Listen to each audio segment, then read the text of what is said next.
Sa ngalan ng Ama, ng Anak at ng Espiritu Santo, Amen. sumainyo ang Panginoon. At sumayo rin. Mga kapatid, ngayong araw ay ating ginugunita ang pagdadala sa mahal na Birhen sa templo. Ito'y bahagi ng natawag nating unhistorical fact ng ating simbahan na natala sa Proto-Evangelium ni Santiago na matapos manalangin ni Santa Ana at San Joaquin para sa ipagkalooban ng anak, itidinilig ng Diyos. At nung magtatlong taong gulang ang mahal na Birhen Maria, siya ay dinala sa templo bilang pagtupad sa pangako ng mag-asawa na itatalaga at iaalay nila ang kanilang anak sa Panginoon. Mga kapatid, sa pasimula po ng ating pagdiriwang ng banal na misa, upang tayo maging marapat makibahagi, aminin natin ang ating mga kasalanan.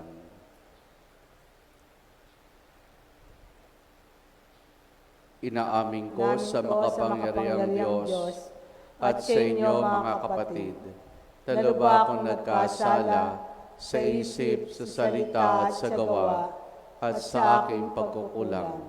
Kaya sinasamo ko sa mahal na Birheng Maria, sa lahat ng mga anghel at mga banal, at sa inyo mga kapatid na ako'y panalangin sa Panginoong ating Diyos. Kawan tayo na makapangyarihang Diyos, patawarin tayo sa ating mga kasalanan, at patnubayan tayo hanggang sa buhay na walang hanggan. Amen. Amen.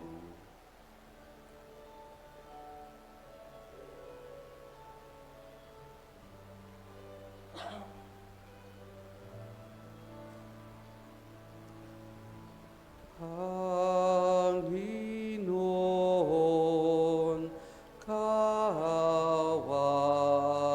mo kami.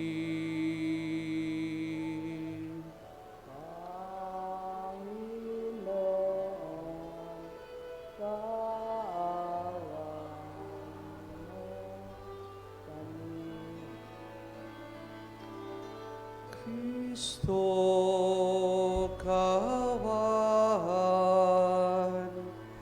mo kami. Kristo, kaawaan mo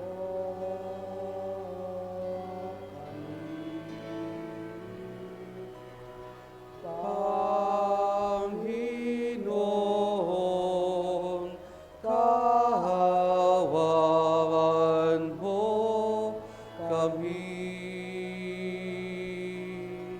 Panginoon, kaawaan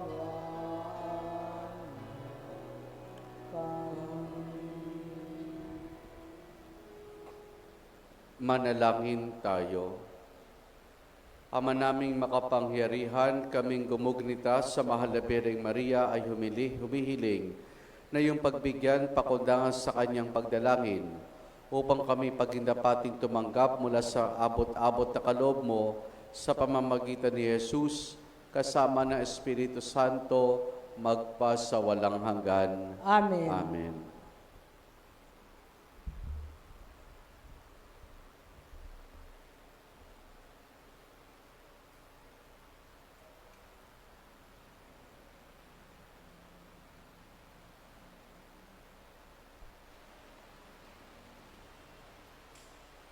Ang salita ng Diyos mula sa ikalawang sulat ng aklat ng Makabeyo.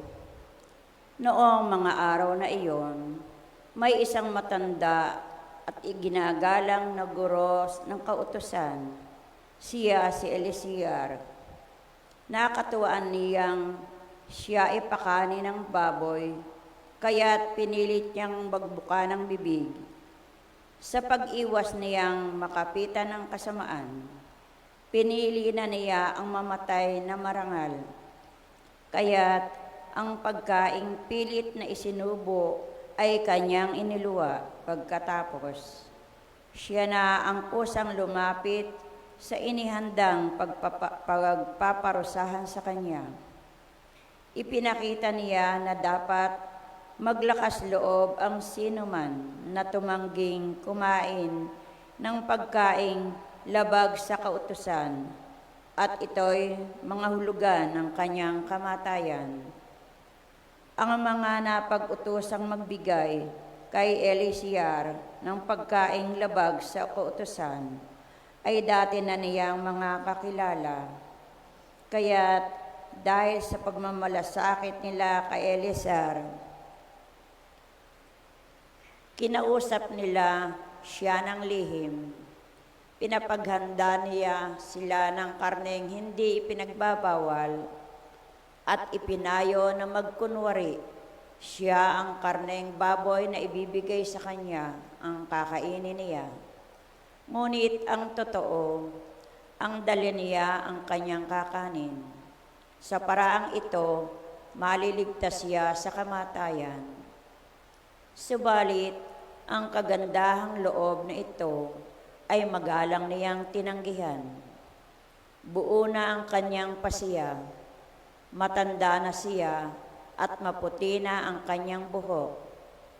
Naalaala niyang sa pagkabatay, naging tapat siya sa kautusan ng Diyos. Kaya't sumagot siya, "Patayin na ninyo ako ngayon din. Sa gulang kong ito'y hindi na dapat magkunwari pa.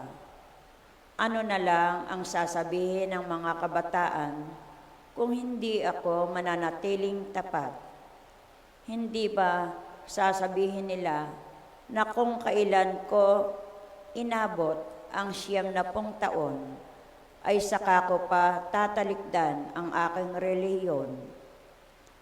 Kung ako'y magtaksil para lamang mabdugtungan ng kaunti ang aking buhay, para ko na rin iniligaw ang mga kabataan at binigyang kahihiyan ang aking katandaan. Maaring maiwasan ko ang parusa na ito, ngunit sa mabuhay ako o mamatay, hindi ako makaiiwas sa parusa ng makapangyarihan sa lahat. Kaya't tatanggapin ko na ngayon ang marangal na kamatayan na siyang magiging putong ng aking katandaan. Sa gayon, mag-iiwan ako ng isang dakilang halimbawa sa mga kabataan.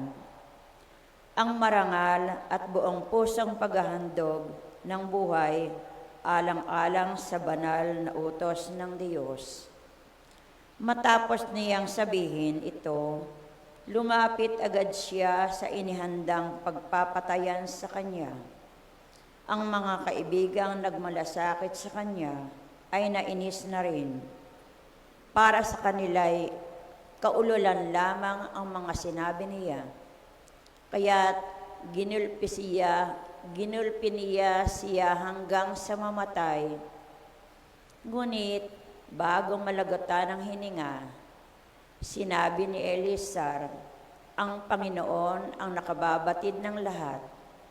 Alam niya ang katakot-takot na hirap na tiniis ko sa pagpaparusang ito. Kahit ito'y maaaring maiwasan ko, alam din niyang maligaya kong tiniis itong hirap dahil sa aking pagmamahal sa Kanya." Namatay nga si Eliezer, ngunit siya'y nag-iwan ng isang halimbawa ng magiging uliran sa tapang at di malilimutang katangian ng pag-uugali, hindi lamang para sa mga kabataan, kundi para rin sa buong bansa. Ang salita ng Diyos. Salamat sa Diyos. Salmong tugunan. Ako'y itinataguyod ng aking Panginoong Diyos. Ako'y tinataguyod ng aking Panginoong Diyos. O Panginoon ko, kay raming kaaway, sa abang lingkod mo ay kumakalaban. Ang palagi nilang pinag-uusapan, ako raw o Diyos, di mo tutulungan. Ako'y tinataguyod ng aking Panginoong Diyos. Ngunit ang totoo sa lahat ng oras, iniingatan mo at inililigtas. Sa aking tagumpay ang iginagawad, mahina kong loob ay pinalalakas. Kaya ikaw poon ng aking tawagan, sinagot mo ako sa bundok na banal. Ako'y tinataguyod ng aking Panginoong Diyos. Ako ay humimlay, agad nakatulog, ligtas na nagising na ang iyong kinupkop. Libo mang kaaway, wala akong takot. Humanay man sila sa aking palibot. Halina o Diyos, iligtas mo ako. Lahat kong kaaway ay pasukuin mo. Ako'y tinataguyod ng aking Panginoong Diyos.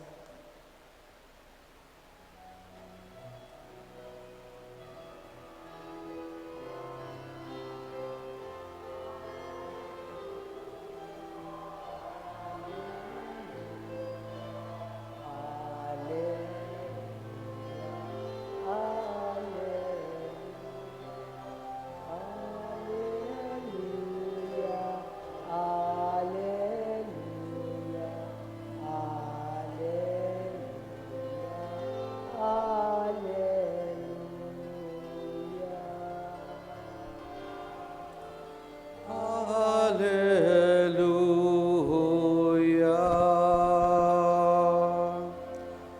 Sumainyo ang Panginoon. At sumayo rin. Ang mabuting balita ng Panginoon ayon kay San Lucas. Papuri sa iyo, Panginoon. Noong panahong iyon, pumasok si Jesus sa Jericho at naglakad sa kabayanan. Doon may isang mayamang puno ng mga publikano na nagngangalang Zaccheo at pinagsikapan niyang makita si Jesus upang makilala kung sino ito. Ngunit siya'y napakapandak at dahil sa dami ng tao, hindi niya makita si Jesus. Kaya't patakbo siyang nagpunpauna at umakyat sa isang puno ng sikomoro upang makita si Jesus na magdaraan doon. Pagdating ni Jesus sa dakong iyon, siya'y tumingala at sinabi sa kanya, Zaccheo, bumaba ka agad, sapagkat kailangan kong tumuloy ngayon sa bahay mo. Nagmamadali siyang bumaba at tubang-tubang tinanggap si Jesus. Lahat na nakakita nito ay nagbulong-bulungan. Nakikituloy siya sa isang makasalanan, wika nila. Tumayo si Zaccheo at sinabi, Panginoon, ibibigay ko po sa mga dukha ang kalahati ng aking ari-arian. At kung ako may nadayang sinuman, 4 bayo ang isasauli ko sa kanya. At sinabi sa kanya ni Jesus, ang kaligtasan ay dumating ngayon sa sambahayan ito, lipirin ni Abraham ang taong ito, sapagkat naparito ang anak ng tao upang hanapin at iligtas ang naligaw.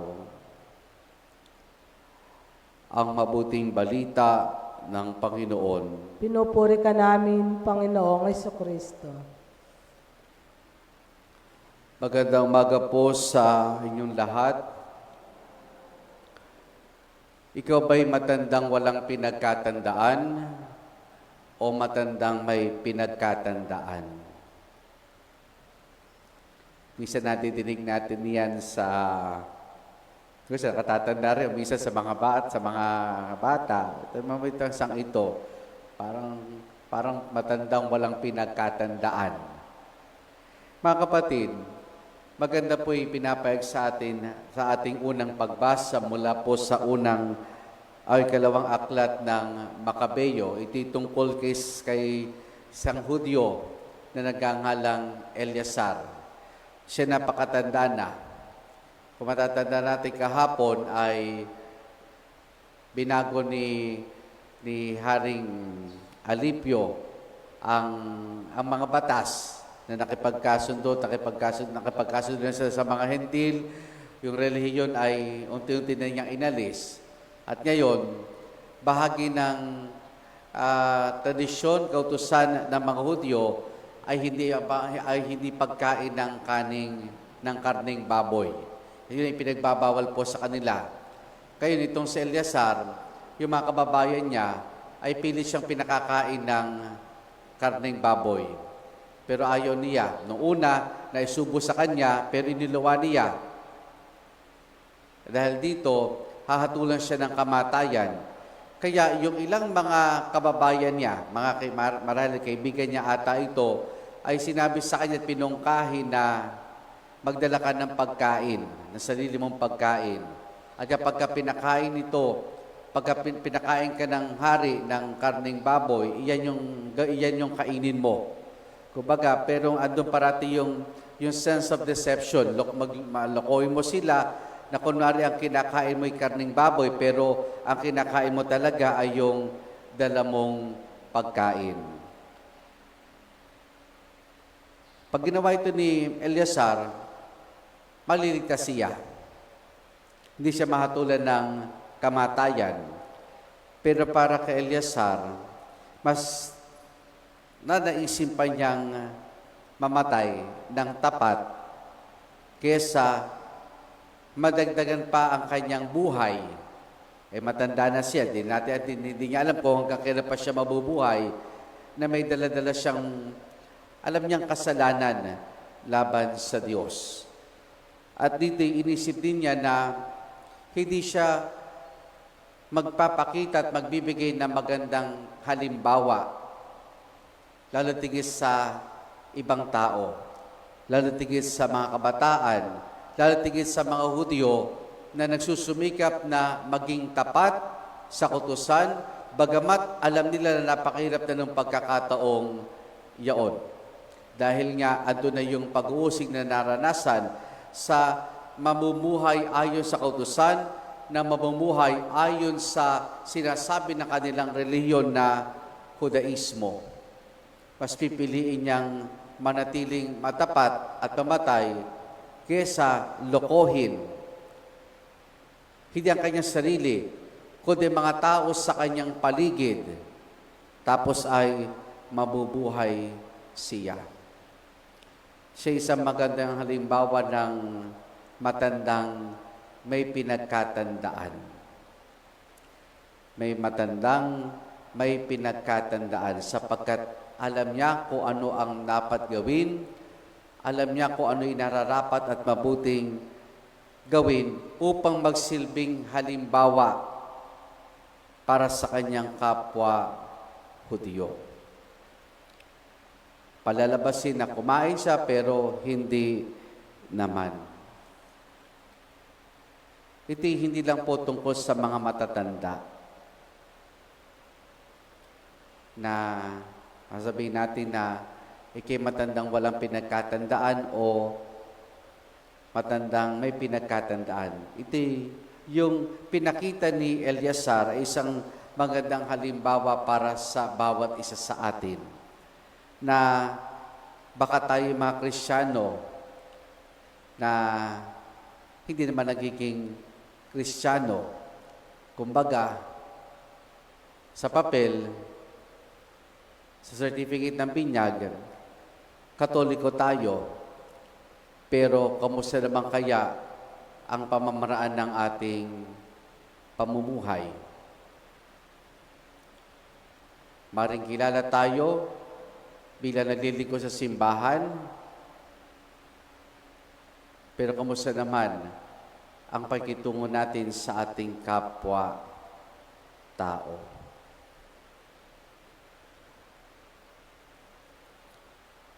Mga kapatid, ito isang malaking hamon at magandang paalaala sa atin na minsan ay may pagkakataon na maring maloko natin ng iba. Pinalalabas na ganito tayo sa harapan nila,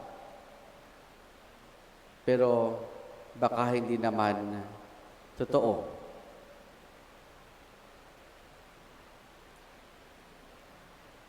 Minsan, sa katotohanan, we're more concerned with our appearance than in reality. Kung di makikita sa atin sa labas, kaya pinagtutunan natin ng pansin. Pero kung ano yung nilalaman ng ating kalooban, yun ang hindi nakikita ng tao, pero hindi nakikita ng Diyos. Hindi nilalaman ng tao, pero hindi nalalaman ng Diyos. Si Eleazar ay isang halimbawa ng tao na buong buhay niya pinagsimikapang maging tapat sa Diyos. Walang panloloko, walang pandaraya. Bagamat itong katapatan niya ay naging daan para sa kanyang kamatayan. Mas pipiliin ba niyang mamatay kaysa hindi maging tapat sa Diyos o dili kaya ay lokohin ang kanyang kapwa-tao. Nawa mga kapatid, tayo sa tulong ng biyaya ng Diyos ay manatiling tapat.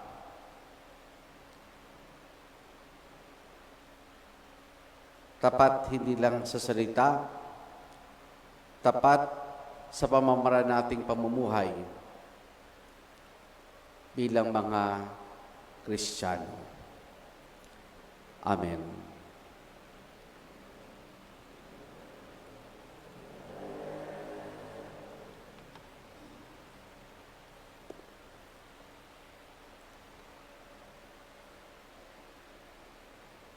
Sa araw na ito, sa paggunita natin sa pagdadala kay Maria sa templo, hilingin natin sa Ama na ipagkaloob sa atin ang biyaya ng pagiging bukas loob sa pag-aali ng ating buhay sa Diyos. Ating itutugon, Panginoon, baguhin mo kami upang maging katulad ni Maria, ang aming ina. Panginoon, baguhin mo kami upang maging katulad ni Maria na aming ina.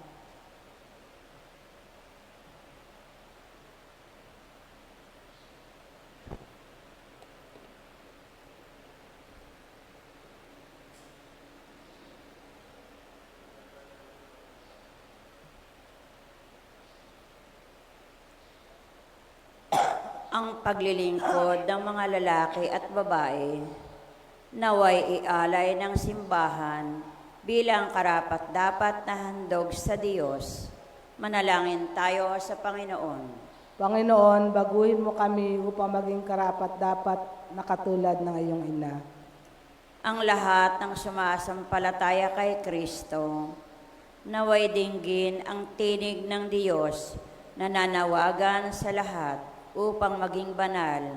Manalangin tayo sa Panginoon. Panginoon, baguhin mo kami upang maging karapat-dapat na tulad ng iyong ina. Ang halimbawa ni Maria, naway magningning sa pamamagitan ng buhay ng mga taong itinalaga sa Diyos. Manalangin tayo sa Panginoon. Panginoon, baguhin mo kami upang maging karapat-dapat na tulad ng iyong ina. Ang mga may sakit at mga nagdurusa, naway maramdaman ang presensya ni Kristo sa pamamagitan ng ating nakapagpapasiglang presensya. Manalangin tayo sa Panginoon. Panginoon, baguhin mo kami upang maging karapat-dapat na tulad ng iyong ina. Ang mga yumao, naway maging karapat-dapat ang kanilang sakripisyo sa pamamagitan ng ating matuwid na pamumuhay. Manalangin tayo sa Panginoon. Panginoon, baguhin mo kami upang maging karapat-dapat na katulad ng iyong ina. Panginoon, ipagkalobos na kami tulad ni Maria ay tumugon ng pagsang-ayon sa iyong kalooban at pa rin ito sa aming mga buhay. Hinihiling namin ito sa pamamagitan ni Jesus na aming Panginoon. Amen.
Manalangin kayo mga kapatid upang ang paghahain natin ay kalugdan ng Diyos amang makapangyarihan.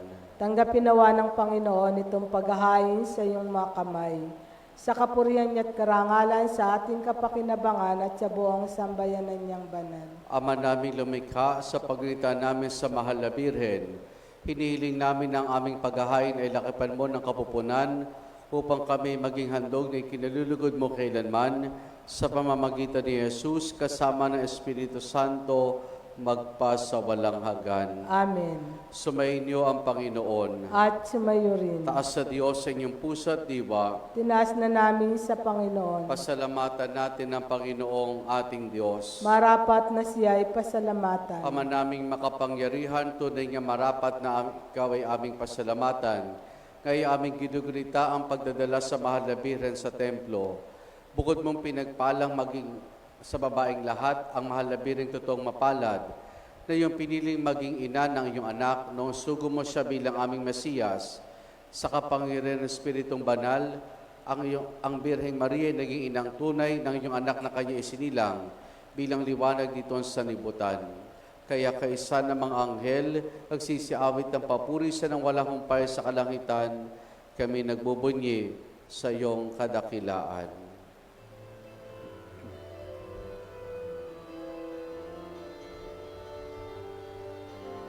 Santo, Santo, Santo, Diyos makapangyarihan. Puspos ng luwalhati ang langit at Hosana, Hosana sa kahitasan, pinagpalang narito sa ngalan ng Panginoon. Hosana, Hosana sa kahitasan, Hosana, Hosana sa kahitasan.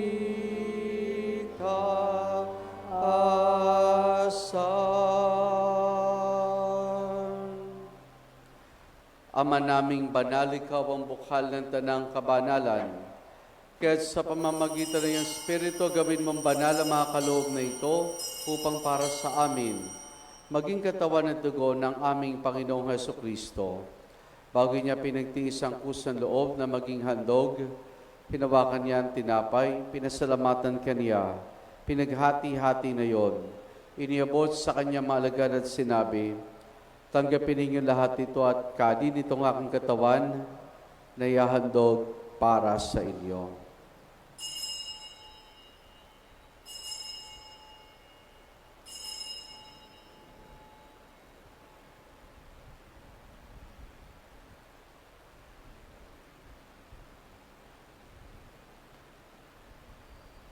Gayun din naman nang matapos ang hapunan, hinawakan niya ang kalis. Muli kanyang pinasalamatan. Iniabot niyang kalis sa kanyang malagad at sinabi, tanggapin ninyo lahat ito at inumin itong kalis ng aking dugo ng bago't wala hanggang tipan. Ang aking dugo na ibubuhos para sa inyo at para sa lahat sa kapagpapatawad ng mga kasalanan. Gawin ninyo ito sa pag-alaala sa akin.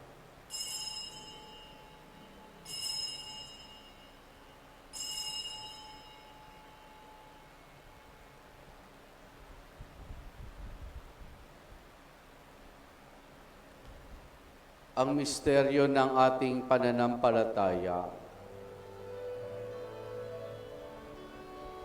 Si Kristo ay gumitahin, sarili ay inihain, bilang pagkain inumin, pinagsasaluhan natin, hanggang sa siya'y dumating, hanggang sa siya'y dumating.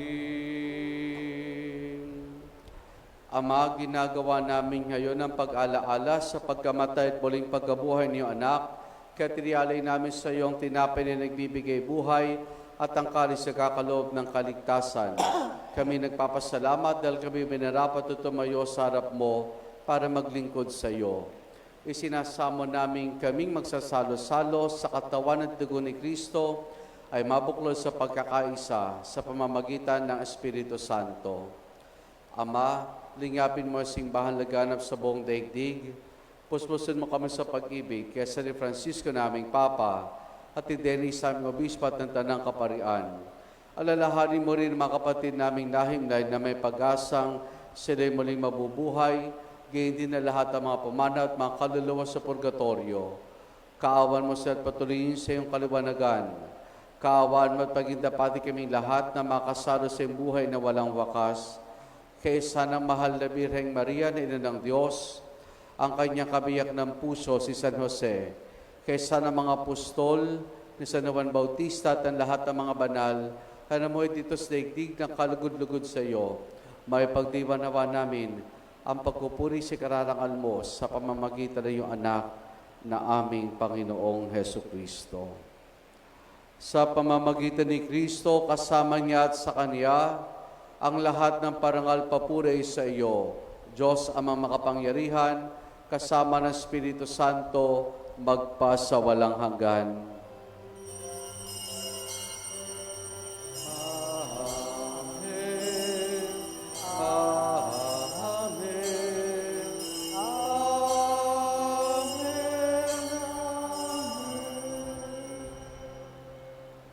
Sa tagubiling manakagagaling na utos, sa turo ni Jesus na Panginoon natin at Diyos, ipahayag natin ng lakas loob.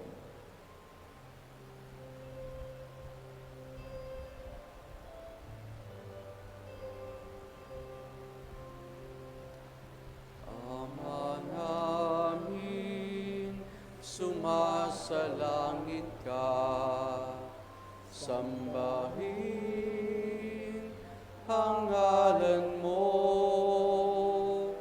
mapasa amin ang kaharian mo, sundin ang loob mo dito sa lupa para nang sa langit.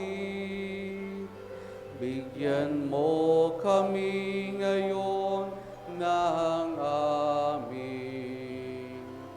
kakanin sa araw-araw at patawarin mo kami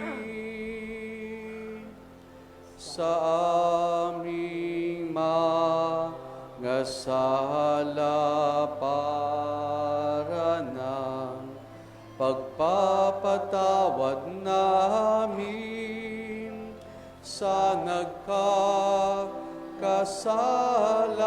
sa amin, at huwag mo kaming ipahintulot sa tukso, at iadya mo kami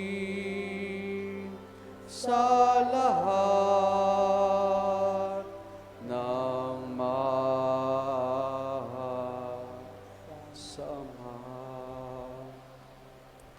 Hinihiling namin kay Medias sa lahat ng masama, pagkalooban ng kapayapaan, araw-araw iligtas sa kasalanan, at ilios lahat ng kapahamakan, samantalang aming masayang pinananabikan ang dakilang araw ng pagkapahayag ng tagapagligtas naming si Jesu Kristo. Sapagkat iyo ang kaharian at ang kapangyarihan at ang kapurihan magpakailanman. Amen. Panginoong Jesucristo, sinabi mo sa iyong mga apostol, kapayapaan ang iniwan ko sa inyong aking kapayapaan, ang ibinibigay ko sa inyo. Tunghayan mo ang aming pananampalataya at huwag ang aming mga pagkakasala. Pagkalooban mo kami ng kapayapaan at pagkakaisa ayon sa iyong kalooban, kasama ng Espiritu Santo, magpa sa walang hanggan. Amen. Ang kapayapaan ng Panginoon ay lagi nawang sumainyo. At sumayo rin. Mga kapatid, maghangad at pagbahagi tayo ng kapayapaan ni Jesus sa isa't isa. Peace be with you po.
Narito si Jesus, ang kordero ng Diyos. Siya nagaling sa mga kasalanan ng sanlibutan. Mapalad ang mga inaaniya niya makiisa sa kanyang banal na piging. Panginoon, hindi ako karapat-dapat na magpatuloy sa iyo, ngunit sa isang salita mo lamang ay gagaling na ako.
Manalangin tayo. Ama naming mapagmahal, sa pagsasalo namin sa banal na pagkinabang, ang inyong kagandahang loob ay aming hinihiling upang ang pagkaparangal namin sa mahal na Birhen at pagtulad namin sa Kanya ay magpagindapat naming paglingkuran ang sa kaloob mong kaligtasan sa pamamagitan ni Jesus kasama ng Espiritu Santo magpasawalang hanggan. Amen. Sumainyo ang Panginoon At sumayo rin. at pagpalain tayong lahat ng mabutit mapagmahal na Diyos Ama, Anak at Espiritu Santo.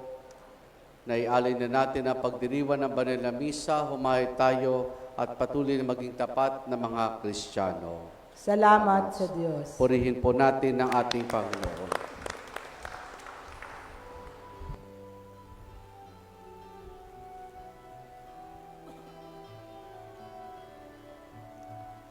Ang puso ko'y nagpupuri sa Panginoon, nagagalak ang aking espiritu sa aking tagapagligtas. Magandang umaga po sa ating lahat.